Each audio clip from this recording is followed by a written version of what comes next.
Welcome to Golden Chat, where we provide straight talk.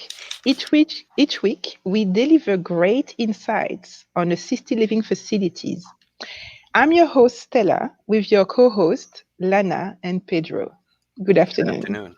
Good afternoon.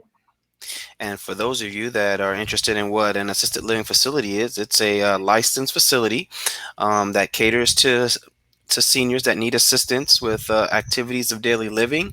It has supportive staff, and it can be medical and non-medical. So let's move into the topic of the day. I want to invest in an assisted living. How does an ALF business work? We had a caller last week, Alan, that was listening to the podcast, and he's interested in being an investor, but he does have some apprehension and some fears, and he wants to have a little bit of clarification. So let's get in and help this young investor chatters. Um, we could start with the three main categories, Stella.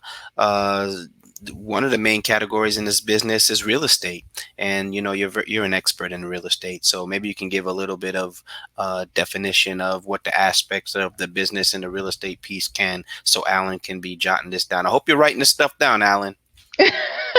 We do hope to. That was a very, very good introduction, Pedro. Thank you very much. And yeah, Alan. So, as Pedro was saying, there's three categories, and the first one being real estate. That leaves you three options. So, every operator of an assisted living facility would need a place from where to operate. So, with that, that gives you three options. You can either be you can list, if you have an existing property, whether a house or a commercial property, you can list it to them. Or if you have that facility and you don't want to bother with the lease, you can sell it to them. And the other category that more and more people are going into is they don't want to bother with a lease, or they don't want to sell a property or to be involved with real estate. They just have capital or money. They want to be the bank. They want to be private lenders, and they're actually going to have a mortgage against a property. So they're funding that they're offering a mortgage against a property that an operator is going to do business in. So that's the real estate part. The second thing you want to understand as a real estate is that it works like a rental. This is where this is for any assisted living facility. It's a primary residence of all the people that live there, all the seniors living there. That's where they live. Yeah. So, what is Good point. interesting for you as an investor involved in the real estate is that it's a rental, but people are getting more just a housing. They're getting services in addition to it. So for you, it works like a rental. If you used to work with rentals, residential or commercial, you used to having um, that money coming in every month. It works in the same way for assisted living facilities. Right. And So Alan, and just to make just an example, I am an operator, so the investor was my stepfather. So he actually holds the mortgage on the residential style assisted living facility that I actually lease. So instead of him getting a standard market value lease for this property, he's getting a higher market value of property, an income for this lease, because it's not just, let's just say it could be a 5-person family, husband and wife with 3 kids. Instead, it is a 6-bed facility that they have 6 residents, as Stella stated, is their primary residence. So it's a little bit different as far as how you look when you look at it. It's a business, but at the same time, it's the primary resident of those 6 residents. So it is a really good opportunity for investors, and especially with the baby booming times that we're in, it's just a great investment. So that's one point to remember, Alan, when you're looking at that as an investment.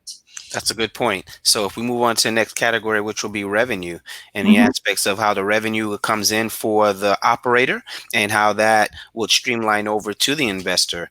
You want to touch on that a little bit, Lana?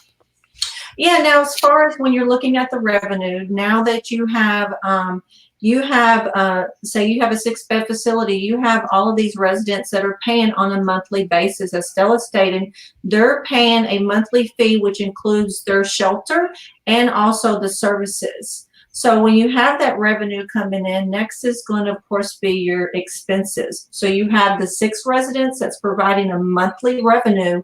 Now you're going to go into your business expenses, which Right. is going to break down into payroll, which So includes. before you get in that, before you get in that, let's go back into the revenue. And then I was explaining it. I just want to make sure we clear on that. The same way, when you have a residential house, you're getting your rent each month because that's where they live. It works in the same manner for assisted living facilities. I just want to reinforce that point Hmm. because that's where the revenue is getting. The Right. revenue is not just because they're doing business, it's because people live there. I Right. really want to point that out. It's rental first. The service are in addition to them living there. So think about the revenue as rental first, plus all the services that are going to be provided. Right. Yeah, On the property. Got you. Mhm. On correct. the business piece. Yeah. Right. And then as you were saying, Lana, on the aspects of the breakdown in revenues, you were talking a little bit about how you were starting with the payroll, I believe. Yeah, so you start with the payroll, which includes your staff, your 24/7 caregivers, which you do Right. have there, Okay. including your operator. And Right. then you're going to break that down to your typical costs, which are going to be utilities. Also, Hmm. you have to consider now it's a business, you have marketing expenses, Right. goods and services, which are going to include your food and cleaning supplies. And then lastly is going to be that insurance, liability insurance, which also includes that either mortgage or the lease that you have on the property. So those are going to be some of your main expenses. And then we go into the capital expenses. So can you explain on that a little bit, Stella, when we talk capital expenses? I think Pedro, sorry, Len, I think Pedro, you are the one who understands that. Oh, just the narrating. But the capital expenses are very important because when you start off and you find that building that you're wanting to utilize to be an assisted living facility, there may be some rehabbing that may have to take place. Mhm. So ADA compliance is probably one of the things that you are really going to want to make sure that the building's done. That's a capital expense. Mhm. The fire sprinkler system that you're going to have to put in based on that county, that's a capital expense. The fire alarm system and the smoke detectors, that's a capital expense. And in some states, it's going to be mandated that there's a generator that can keep the facility with power and emergency power supply for air conditioning and cooling. That's a capital expense. So those are things that one are going to have to take into consideration how they negotiate. How that's going to happen. Those are Mhm. things that they're going to want to definitely keep in and take into consideration. Yeah, so as an investor, when you think about an assisted living, you thinking about, okay, they're going to pay me rent, but how are they going to generate money so that I'm getting my rental every month? So this is how they generate money. They generate money Right. because they're getting themselves a rental, Right. and that's the way of seeing like a Of glorified course. rental. A glorified rental. And then So you're looking at the cost. yeah, and then out of that, as Lana was explaining, in the expenses, out of that glorified rental, there's a section of the 5 categories for expenses. There's a section for rent or mortgage and Right. insurance, and they are actually putting that already in their overall budget. Right. So you're the first one that is going to be paid because the first thing they need to pay is either the mortgage The mortgage. Mhm. or the rent. The first thing they need to pay, regardless of what's happening in the facility, they Mhm. need to pay for that. So you're the first in line that is going to get your money. And then everything else they're getting, they need to make sure their budget is in line with all the expenses they have to incur. Right. So Mhm. And it can definitely, Alan, you want to take into consideration the load of the building. So if your load is in the aspects of how many individuals could live there, if it's 10 and, the average in your state is $3,000 a month, well, do the math. If it's 15, do the math. If it's 20, do the math. So as an investor, it's pretty sound if you do your homework and all the numbers work out for you, but it's something to keep taking into consideration. Don't be afraid. Again, if you have questions, the easiest way to do it is just to contact us. So we'll be happy to help you.